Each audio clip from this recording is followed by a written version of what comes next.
Hello students, अब यहाँ पर हम मेनली स्टडी करेंगे कि जो प्लांट है वो भी मूव करते हैं। आप कहोगे जी प्लांट तो एक ही जगह धरती में गड़े होते हैं, वो मूव कैसे करते हैं? अरे भाई, प्लांट्स भी मूव करते हैं।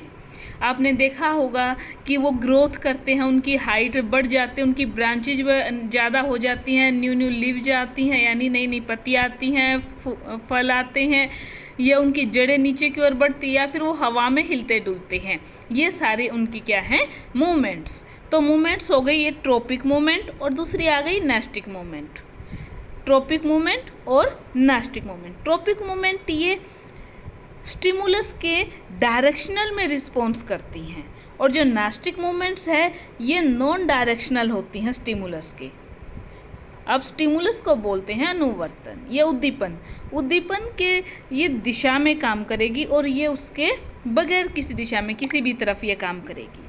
तो ये मेनली प्लांट्स में जो मूवमेंट है वो दो टाइप के, ये याद रखना। पहली ट्रोपिक मूवमेंट और दूसरी नेस्टिक मूवमेंट। अब जैसे ये कोई प्लांट है, आपने देखा होगा जब ये ग्रो करता है तो इसकी जो लीफ जो ब्रांच है वो सनलाइट की तरफ मूव करेंगी, जबकि इसकी जो रूट हैं वो हमेशा अर्थ के सेंटर की ओर मूव करेंगी। तो ये दो टाइप का यहाँ पर हमारे पास ट्रोपिक मूवमेंट आ चुका है। तो अब अगला हम करते हैं यहाँ पर अनुवर्तन, ट्रोपिज्म। तो ट्रोपिज्म के यानी कि अनुवर्तन, इसमें मैं पहले इसकी टाइप्स बता देती हूँ कि फर्स्ट टाइप जो हमारे पास है वो है फोटोट्रोपिज्म। फोटोन वर्ड जहाँ पर आ गया ना वहाँ पर याद रखना बेटा सनलाइट आएगी। ये मैं हिंदी में भी बताऊँगी, पहले इंग्लिश में बता रही हूँ। फोटोट्रोपिज्म ये यहाँ पर ग्रोथ हमेशा होगी सनलाइट की साइड, टूवार्ड्स सनलाइट। दूसरा इसमें आता है नेगेटिव फोटोट्रोपिज्म कि सनलाइट से अपोजिट टू सनलाइट। थर्ड है हाइड्रोट्रोपिज्म। हाइड्रो जहाँ पर आ गया वहाँ मतलब पानी, तो टूवर्ड्स वाटर। जियोट्रोपिज्म, जियो मीन्स होता है अर्थ, तो मूवमेंट्स टूवर्ड्स अर्थ, ये हमारा हो गया जियोट्रोपिज्म। उसके बाद है केमिकल ट्रोपिज्म। ये फ्लावर्स में होता है जब उनका रिप्रोडक्शन होता है, फ्लावर्स के अंदर रिप्रोडक्शन होता है। ये हम अलग से स्टडी करेंगे रिप्रोडक्शन वाले चैप्टर में। तो मैं यहाँ एक एक करके डायग्राम के जरिए आपको बताती हूँ। जैसे ये हमारे पास आता है फोटोट्रोपिज्म, इसे हिंदी में कहते हैं प्रकाशानुवर्तन। क्या कहेंगे हिंदी में? प्रकाशानुवर्तन।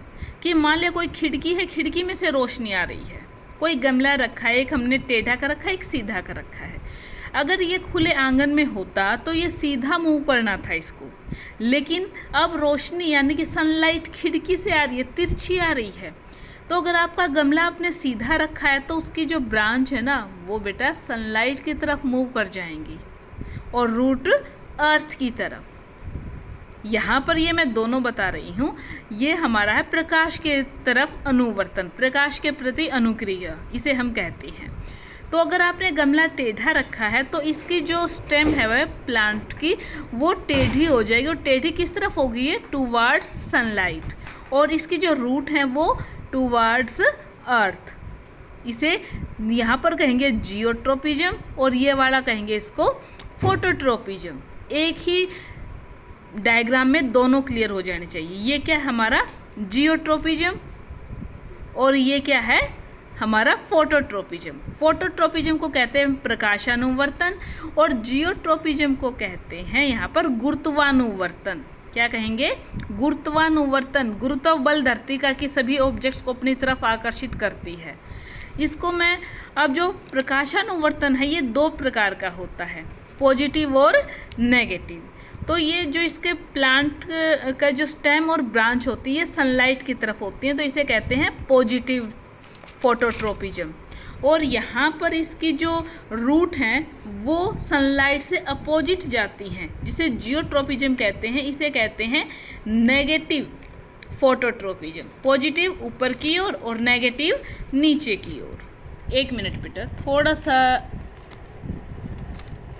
सॉरी।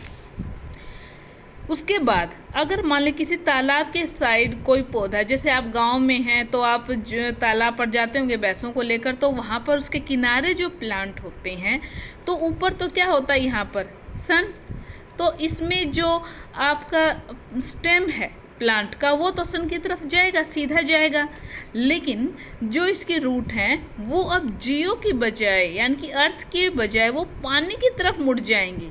ये ध्यान से देखना, ये वाली इसमें बात इंपॉर्टेंट है। इसे ही कहते हैं जलानुवर्तन, मीन्स हाइड्रोट्रोपिज्म। क्या कहेंगे? जलानुवर्तन, हाइड्रोट्रोपिज्म।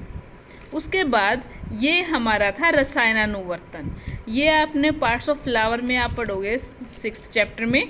ये इसमें पोलन ग्रेन्स होते हैं, स्टिग्मा और एंथर। ये इसका पुंकेसर में आप पढ़ा होगा आपने 8th क्लास में, ये इसका स्त्री केसर है। तो पुंकेसर से जो परागकण हैं वो इस पराग नलिका से वो इसके बीजांड यानी कि ओव्यूल्स की तरफ ही मूव करते हैं, मतलब pollen tubes grow towards ovules. इसे कहते हैं रसायनानुवर्तन।